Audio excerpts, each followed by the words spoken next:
merci pour cette invitation et merci pour votre soutien, surtout dans notre projet de recherche. Qui cherche à mettre au point un substitut pour remplacer l'œsophage, mis au point d'un substitut par ingénierie tissulaire. Ça pourrait avoir comme application le traitement de l'atrésie de l'œsophage, qui est une maladie rare, puisque ça touche à peu près 1 à 5 enfants pour 10 000 naissances. Alors, lorsque l'on parle d'ingénierie tissulaire de l'œsophage, l'idée, ce n'est pas de créer au laboratoire un substitut finalisé qui est semblable à l'œsophage natif, mais c'est plutôt de mettre en présence et d'implanter chez le malade, qui a besoin du remplacement œsophagien, les éléments qu'on juge nécessaires pour que le malade lui-même crée un nouvel œsophage. Et on se sert un petit peu du patient comme d'un bioréacteur. Donc on va créer un substitut. Et pour l'œsophage, ce substitut, enfin ce qui marche le mieux actuellement dans les modèles animaux, sera composé de cellules et d'une matrice. Les cellules, ce sont des cellules, soit des cellules différenciées, le plus souvent on utilise des cellules épithéliales ou des cellules musculaires, soit des cellules indifférenciées, c'est les cellules souches mésenchymateuses, qu'on isole à partir de biopsies prélevées chez le patient lui-même. Et donc le substitut qui comportera ces cellules sera une autogreffe, il n'y a pas besoin de traitement immunosuppresseur par la suite. L'autre élément important du substitut, c'est la matrice. Et donc il y a des matrices utilisées. Les matrices utilisées dans ces protocoles sont soit synthétiques, soit naturelles, soit extracellulaires. Ces dernières matrices sont obtenues à partir de la décellularisation d'un tissu existant, le plus souvent du tube digestif et parfois de l'œsophage. Et il ne faut pas voir la matrice comme ayant un rôle purement passif de soutien aux cellules, mais la matrice, très certainement, dans ces processus, a un rôle actif de remodelage tissulaire parce qu'elle contient des protéines qui guident l'angiogénèse et qui guident la différenciation cellulaire et le chémotactisme des cellules environnantes aussi pour recréer l'organe. C'est ça le concept. Voilà. Donc voilà un petit peu l'histoire de notre programme à l'hôpital Saint-Louis qui a commencé il y a 10 ans. Et vous voyez qu'il y a eu des étapes successives d'expérimentation chez le gros animal, toujours, chez le cochon. À chaque fois, on a tenté de réaliser le remplacement circonférentiel d'un segment d'œsophage de 3 cm, toujours sous couvert d'une endoprothèse œsophagienne pour calibrer la zone de greffe, sans quoi on a rapidement une sténose de la zone de greffe. Et voilà, et donc on suit les animaux sur plusieurs mois, on les sacrifie séquentiellement et on analyse histologiquement la zone de greffe pour voir quelle est la qualité du remodelage tissulaire au niveau de la zone de greffe. Donc on a fait plusieurs substituts. Les deux substituts ici ayant utilisé une matrice qui s'appelle le SIS, qui a l'avantage d'être commercialisé comme renfort pariétal et donc qui a l'AMM et qui serait facile à utiliser dans notre projet si elle avait les qualités nécessaires, ce qui n'a pas été le cas finalement, on s'en est rendu compte plus tardivement. Et donc là, on a utilisé ici des cellules différenciées, puis ici des cellules souches mésenchymateuses, pour finalement aboutir au projet actuel qui est financé par la Fondation, qui est d'utiliser une matrice œsophagienne décellularisée par nos soins avec des cellules souches mésenchymateuses. Alors pourquoi cet intérêt pour les cellules souches mésenchymateuses? Parce que ce sont les cellules qui réparent les tissus lésés dans l'organisme, et elles le font de plusieurs manières, soit en se différenciant en cellules différenciées, notamment en cellules endothéliales ou en cellules musculaires, ce qui est intéressant pour notre projet, et puis surtout en sécrétant beaucoup de facteurs qui tentent à créer la régénération tissulaire, soit en favorisant l'angiogénèse, soit en diminuant l'inflammation locale, soit en attirant sur le site des cellules différenciées pour réparer l'organe. Donc théoriquement, ces cellules ont toutes les qualités pour notre projet. Et nous avons montré, donc, dans la dernière expérimentation que nous avions menée avec la matrice commercialisée et des cellules souches mésenchymateuses, que la présence de ces cellules dans la matrice, pour un remplacement qu'on avait utilisé pour un remplacement circonférentiel de l'œsophage chez le porc, permettait d'observer, je vais utiliser le pointeur, dès le 3e mois après la greffe, dans la zone de greffe, des faisceaux de cellules, ici, sous l'épithélium, marqués à la desmine, donc des cellules musculaires, sans qu'on sache très bien si ces cellules musculaires provenaient des cellules souches différenciées en cellules musculaires ou si c'est les cellules souches qui avaient attiré sur place des cellules musculaires différenciées et aussi un épithélium mature, alors que dans le bras contrôle qui avait utilisé une matrice seule sans cellules souches, on n'avait pas du tout vu de cellules desmines positives ni de si bel épithélium. Donc il y a certainement un intérêt, enfin c'est ce qui avait été montré dans ce travail, d'utiliser avec la matrice des cellules souches mésenchymateuses. Alors on a changé notre approche quand on s'est rendu compte que la matrice qu'on utilisait jusque-là, la matrice commercialisée, était en fait très mal décellularisée et très certainement pro-inflammatoire. Un des principaux problèmes que l'on rencontre dans ce modèle, c'est la sténose cicatricielle de la zone de greffe dès que la prothèse qu'on a mis en place lors du remplacement œsophagien migre, ce qui est très souvent le cas en fait. Le gros problème, c'est que nos prothèses migrent, et dès que la prothèse a migré, il y a une sténose de la zone de greffe liée à l'inflammation locale. Et donc on s'est dit que ce SIS n'était certainement pas la bonne matrice, parce que pro-inflammatoire, donc on s'est mis à mettre au point un protocole de décellularisation d'œsophage porcin pour obtenir une matrice qui réponde aux bonnes pratiques cliniques, qu'on puisse utiliser ensuite facilement en pratique clinique.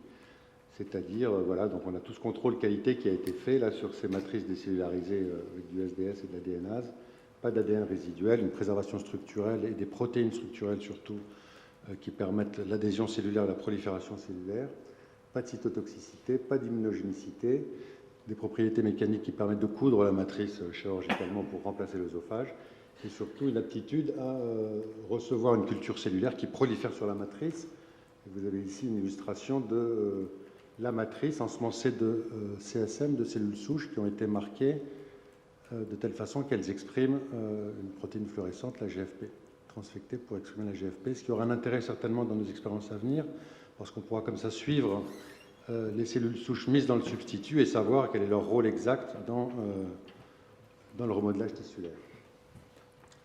Voilà, donc voilà le protocole in vivo qui a été démarré grâce au financement de la Fondation en novembre 2018. Il s'agit d'opérer 20 cochons, 10 dans le groupe témoin qui recevra une matrice seule, sans cellules souches, et 10 dans le groupe test, matrice plus cellules souches, avec donc un remplacement œsophagien, avec une endoprothèse, et puis des sacrifices séquentiels jusqu'au 6e mois pour analyser un petit peu ce qui se passe au niveau de la zone de greffe et essayer de voir surtout quel est le rôle de ces cellules souches. Alors voici quelques vues opératoires.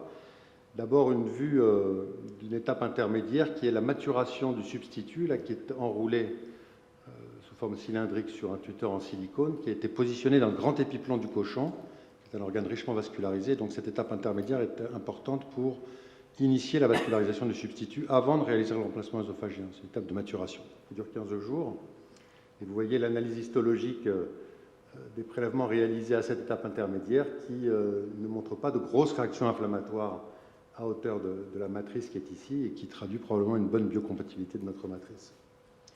Et puis voici des vues opératoires d'un des 12 cochons que nous avons opérés jusque-là. Il y a 20 cochons en tout, on en a opéré 12. Ça, c'est l'œsophage natif, ça, c'est le substitut. On est dans le thorax, là, et là, c'est l'odenstomose supérieure. Donc voilà, on a ce tissu qui ressemblera réellement à du tissu vivant, qui est le substitut, qui a été maturé dans l'épiplomb. Voici les deux anastomoses réalisées. Donc le substitut, il fait 3 cm à peu près. Et on met une endoprothèse pour couvrir les deux anastomoses, pour éviter la sténose précoce. Sinon, on est certain d'avoir une sténose précoce, on en a l'expérience. Encore une fois, le gros problème de tout ça, c'est que les prothèses mises dans l'œsophage migrent. Ce sont des prothèses extractibles, donc elles ne sont pas fixées dans la paroi œsophagien. Elles ont très nettement tendance à migrer, malgré tous les artifices de fixation qu'on peut mettre en place, ce qui conduit à la réalisation d'une sténose qui nécessite une dilatation, puis une remise en place de prothèses, etc.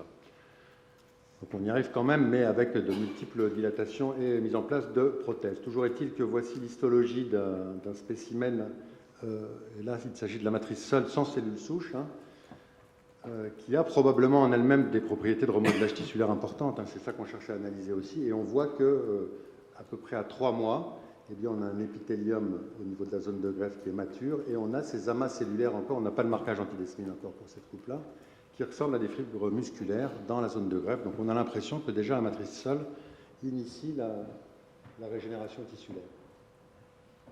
Voilà. Donc voilà où on en est un petit peu. Voilà les perspectives. Donc on va terminer ces interventions sur les cochons et surtout l'analyse des résultats, afin de savoir quel est le succès de la technique et en gros combien de patients survivent avec une autonomie nutritionnelle une fois qu'on aura retiré la prothèse au 3e mois. Donc ça puisse avoir une application clinique chez l'homme. Si on laisse la prothèse un an, ça n'aura probablement pas.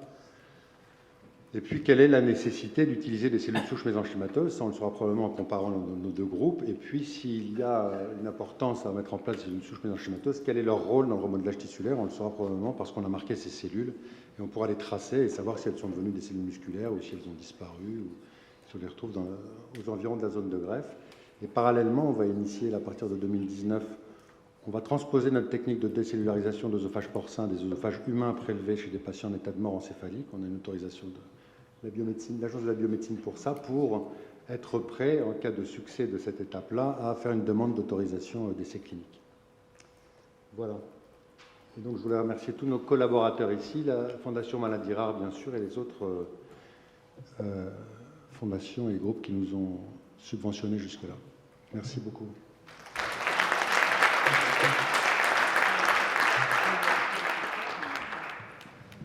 Merci beaucoup pour cette présentation qui diversifie considérablement le spectre de la journée.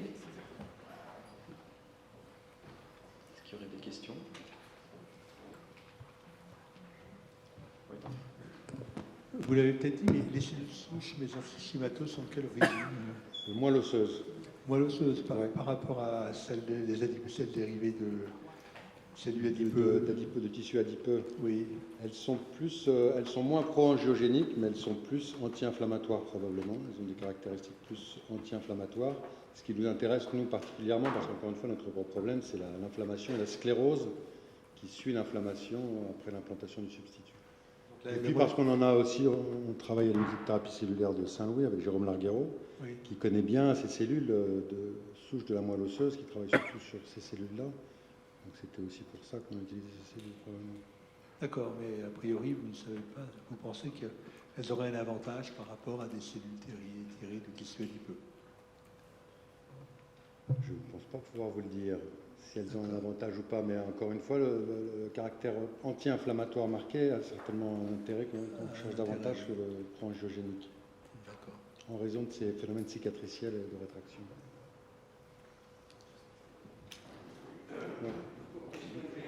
Cette atrésie de l'œsophage, on sait, il y a un gène, des gènes ou pas de gènes?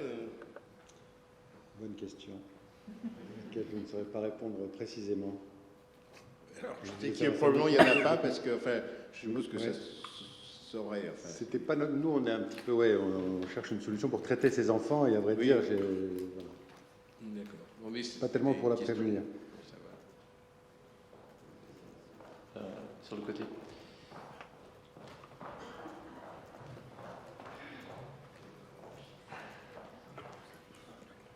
Avez-vous testé, ou peut-être je n'ai pas compris, en quelles cellules se différencient ensuite les mésenchymal stem cells? In vitro? Oui, dans votre système, oui. Alors dans le système, encore une fois, on ne sait pas parce qu'on n'a pas jusque-là mis en place le système qui permettait de les tracer. Les cellules GFP positives, on ne les a pas implantées chez l'animal encore. Donc ça, on ne sait pas. Ce qu'on sait, on a fait des expériences avec des myoblastes au départ, qui sont des progéniteurs des cellules musculaires qui cherchent qui se différencient en cellules musculaires et qui aussi aident à réparer. Voilà, c'était en 2013. Là. Donc on a utilisé des myoblastes, qui sont des cellules souches myogéniques. Et ça, on a montré donc in vitro que si on laissait trop longtemps ces cellules en culture sur la matrice in vitro, elles se différencient en cellules musculaires. Ce qui ne nous intéressait pas tellement finalement, donc ça nous a poussé à raccourcir un petit peu les délais de culture de ces myoblastes sur la matrice avant l'implantation chez l'animal. Oui, parce que les mésenchymal stem cells ne donnent pas de cellules du muscle. Ça ne différencie pas un muscle. Mais alors là, c'est pas ce qui a été rapporté. Là, ça se différencie en myocytes, par exemple. Parce que c'est très critiqué par les gens du muscle. Sous les MSC, c'est pas du tout accepté. Ceci dit, je ne sais pas. Ouais. Dire du muscle. C'est possible. Mais encore une fois, toujours est-il que là, on a observé dans ce groupe, il y avait deux groupes dans ce travail-là, un groupe dans lequel on a mis la matrice seule, et l'autre, on a mis la matrice avec des cellules souches dessus. Et il n'y a que dans ce groupe-là où on a observé assez précocement des cellules musculaires dans la zone de greffe. Alors dire que ce soit ces cellules, on ne sait pas très bien si c'est ces cellules qui sont différenciées en cellules musculaires ou si elles ont appelé sur place des cellules musculaires par la sécrétion de facteurs chimiotactiques. Ça, on ne sait pas le dire pour l'instant. Peut-être arrêter là pour essayer de rattraper un tout petit peu le temps. Allez, merci bien. Beaucoup.